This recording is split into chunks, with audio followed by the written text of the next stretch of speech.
China bribes Nigerian terrorists for mineral access. China targets Commonwealth countries abandoned by Britain. China has entered a critical aging era. 14 provinces' pension deficit reaches $35 billion. Not home for 16 years, but still having children, CCP video promoting border guards is ridiculed.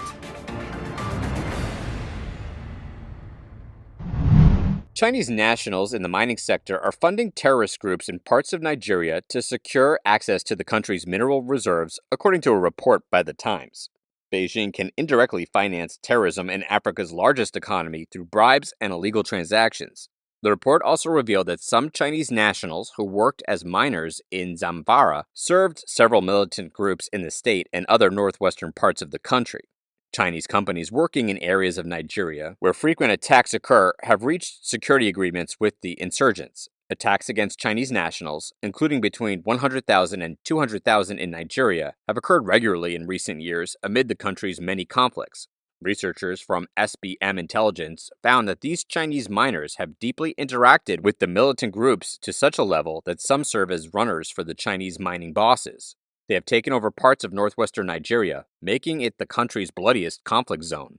In one area of Zamfara, the researchers found interactions with militants were so profound that some acted as moderators for Chinese miners that had spread throughout Nigeria, controlling gold mining activities.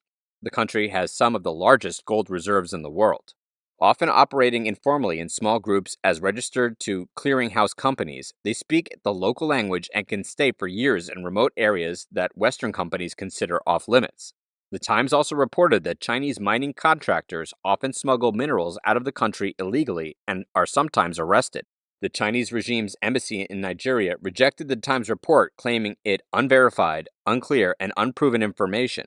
According to Breitbart, Chinese miners want to tap Nigeria's vast gold and rare earth mineral resources, especially ore containing lithium, an essential mineral for mobile phones, laptops, and electric cars.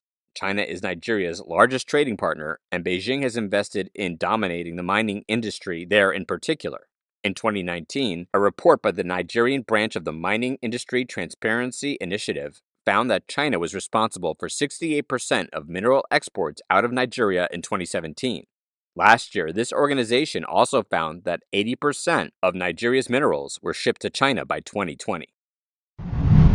The Chinese Communist Party, CCP, injects vast sums of money into poor countries like Barbados and Jamaica, providing them with a debt trap, forcing these nations to hand over assets used as security.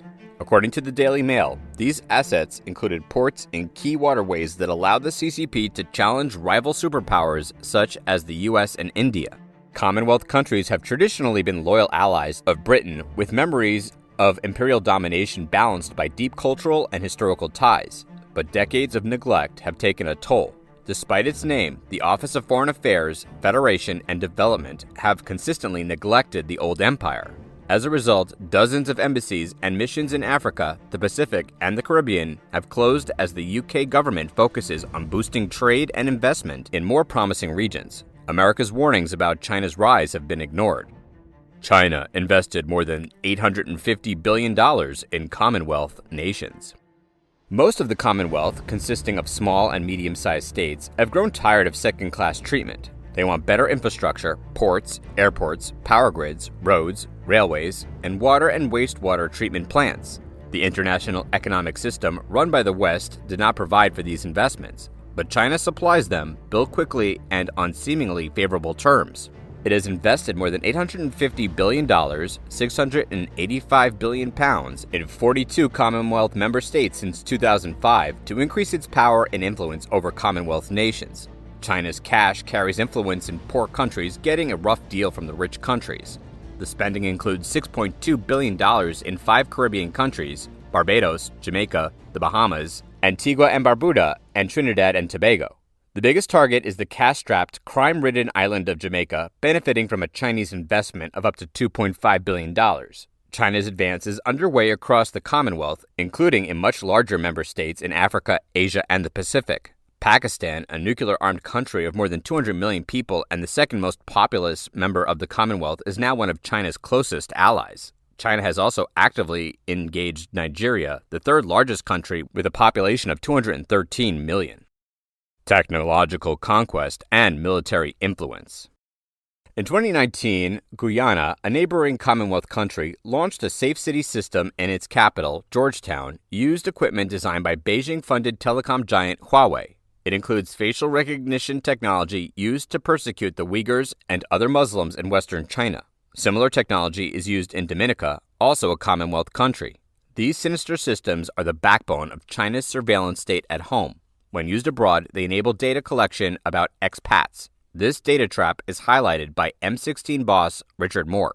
China's decoding and artificial intelligence skills mean it could use data to increase its influence over countries. Most worryingly, this secret data collection could uncover Western intelligence activities. The military influence is also growing. A newspaper in Fiji, another Commonwealth country, revealed in April that China has trained two of Fiji's most senior military officers. China also established a military officer university in Namibia and trained Sri Lankan soldiers. Other African Commonwealth countries received military training from China include Cameroon and Rwanda in Africa, as well as Guyana in South America. In addition, China trains Kenya's Parliamentary National Youth Service and funds a military political school in Uganda. Data, debt traps, and military influence are redrawing the world map. All this diplomatic influence, understandably, is weeding out Commonwealth nations that once credibly sided with Britain. When China wanted UN members to back its draconian Hong Kong national security law, it got support from Papua New Guinea and Antigua and Barbuda, two of the remaining 16 countries in Commonwealth nations. Papua New Guinea received $6.6 billion of Chinese investment, 21% of GDP, while Barbuda received $1.24 billion, 60% of GDP. Other Commonwealth members that support Beijing's crackdown in Hong Kong include Zambia, Lesotho, Cameroon, and Mozambique. In Sierra Leone, Chinese investment since 2005 amounted to 145% of the GDP. Liz Truss has announced plans to replace the Commonwealth Development Corporation with a new body, UK International Investments, to provide up to $10 billion annually in investments in Commonwealth countries by 2025. However, China hawks have criticized the government's delayed response to Beijing. Alan Mendoza, chief executive of the Henry Jackson Society, said the CCP would like to undermine whatever they can internationally so they can pick off countries and prevent anti-Chinese resolutions in the Commonwealth and elsewhere. He added, "It is a very clever move, and we have come late to the party by not really understanding the extent of this challenge." In early April, China's Ministry of Finance announced the pension adjustment situation in 2023. 14 provinces had a pension budget deficit of $35.4 billion, and Liaoning province ranked first with a deficit of $12.24 billion, followed by Heilongjiang province with a deficit of $12.03 billion. The total pension deficit of China's three Rust Belt provinces amounted to $27.4 billion, according to Shiwangji Zhang. The economic downturn and the declining population are the leading causes of the pension budget deficit. At the beginning of this year, Sohu reported that about 20 million people in China retire every year after the age of 60 and 70. The proportion of people over 60 will exceed 30%, and China has entered a severe aging era. In 2022, China's population decreased by 850,000 compared to 2021, the first time it has decreased since 1960. This came earlier than the IMF, World Bank, and United Nations expected. Sohu said the population decline rate and its impact on society would form a concentrated and cumulative release before the volcanic eruption over a certain period. This also means China's current pension system will face even more significant difficulties in the future. According to public information, there are currently 130 million retirees in China, but up to 80 million people have a pension of less than $377 per month. In most rural areas, people's average pension is only $27.50, causing their lives to be very tough. In 2021, China had 267.36 million people aged 60 and over, accounting for 18.9% of the population. In rural areas, people without a pension account for half of them, about 134 million. Wang Zhangling, a 71-year-old resident of Jiamusu City, Heilongjiang Province, told BBC Chinese although he had exceeded the legal retirement age by 10 years, he still has to work 10 hours a day. His monthly pension is less than $14.50, forcing him to work odd jobs to make ends meet. China's three Rust Belt provinces, once China's most important industrial base, has the most severe pension deficit. In the 1990s, a market reform changed the fate of these provinces. Many businesses were closed, large numbers of workers were laid off, and the economy collapsed. Young people then flocked to southern China looking for jobs. From 2010 to 2020, Heilongjiang's population decreased by 6 million. The number of people left behind is insufficient to support the local government's pension, causing a cut to the pension budget. The Chinese Academy of Sciences predicted in 2019 that pension funds for Chinese urban enterprises employees would run out by 2035. Currently, 14 provinces have pension deficits, of which Heilongjiang's pension deficit accounts for about 2.4% of GDP, the highest in China. China's aging population problem continues to be severe, the birth rate is declining, and an economic and demographic crisis is approaching.